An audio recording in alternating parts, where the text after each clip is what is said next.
Oh, I'm dead.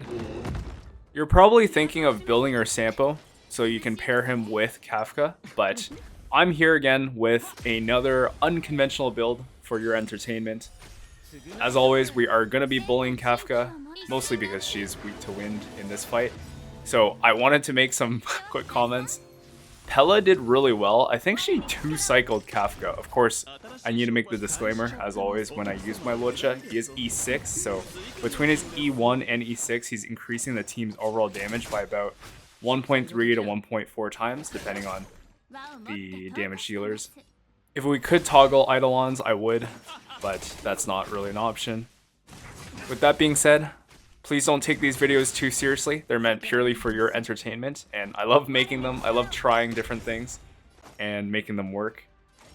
Though honestly, I do think Sampo is quite good with his crit build. Like, his skill multiplier, at least when there are less targets, hits like a truck.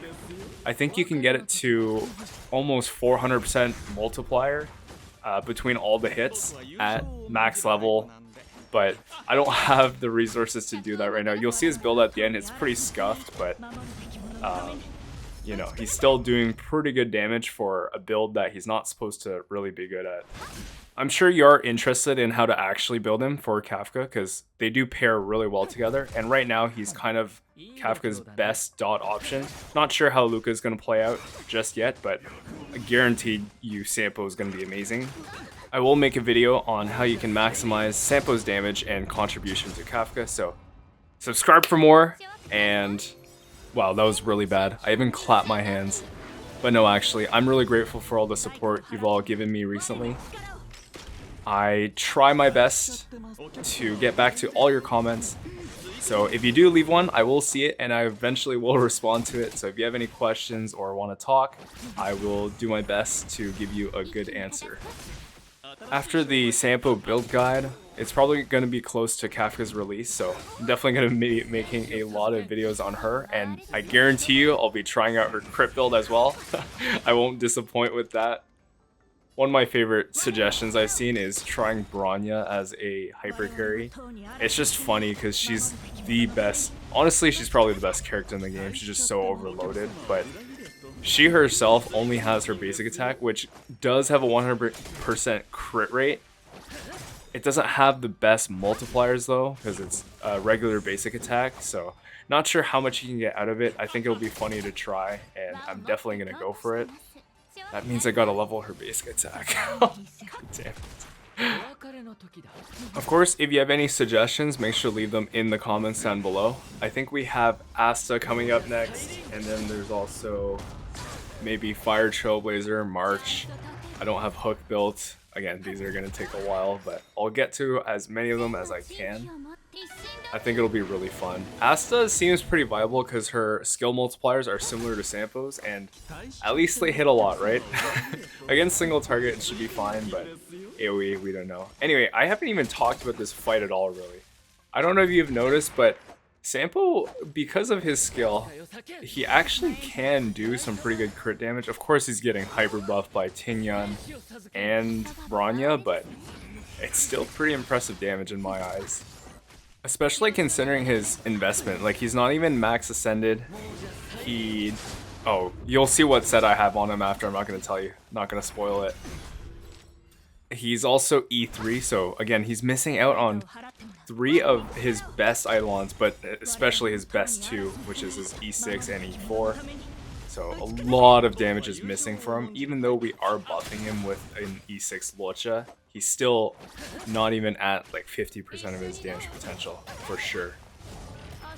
Of course, when you're using him in a Kafka team, building him with crit is pretty much not worth it because you're not buffing him anymore, like super buffing him, so his motion values with dots will be much higher.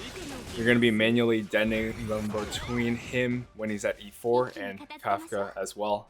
Kafka will obviously be doing more damage when proccing the dots, which we don't know the numbers yet, but I'm sure that's going to be the case because she's a limited 5-star character. I'm personally really excited for Kafka. Even if she doesn't turn out to be great, I just love her design. Like, I'm not... Okay, how do I say this without sounding overly... Like, I'm not... I know a lot of people like her for those reasons, but I just love her design. Like, she's got the space samurai katana thing. It just looks really cool, and she's also got guns. Okay, she's really hot. But I do think her playstyle is going to be really fun. I think she's going to introduce a whole new archetype that was missing from the game. So even if she's not going to be doing crazy damage, I'm going to be having fun with her, gameplay-wise. So I'm looking forward to building all these characters that can synergize well with her. And hopefully we can take her to her max potential. As of recording this, I think there are only 4 or 5 days left, so it's getting really close. And I know so many people have been waiting for her since launch. Like, she's one of the most anticipated characters. Oh, it looks like we killed her. Anyway, let's look at my crit Sampo build. You will be surprised.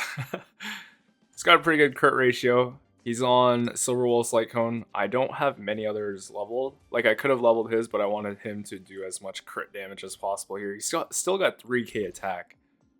And it's not his best. Like, I think Welt's Light Cone would be the best. I started leveling his skill. You do not need to level this for his dot playstyle. Really only need to focus on his talent and alt. I could have got that to increase his survivability. But yeah, 4-piece Quantum. What a surprise. It's my best crit set. Well, aside from Blade's Longevu Disciple. Again, he's only E3. He's missing out on his strongest Eidolons. E4 lets him manually detonate his own wind shears. And because his skill hits 6 times, he can actually get a total of 48% wind shear cumulatively. And of course, 15% wind shear multiplier per stack is also insane. So this is my Sampo build. Again, not fully optimized. Does have a really good team with him, but he managed to clear Memory of Chaos 10, the Kafka side, pretty handily. So build whoever you want, however you like, and enjoy the game. Thank you for watching all the way to the end again, and I will see you next time.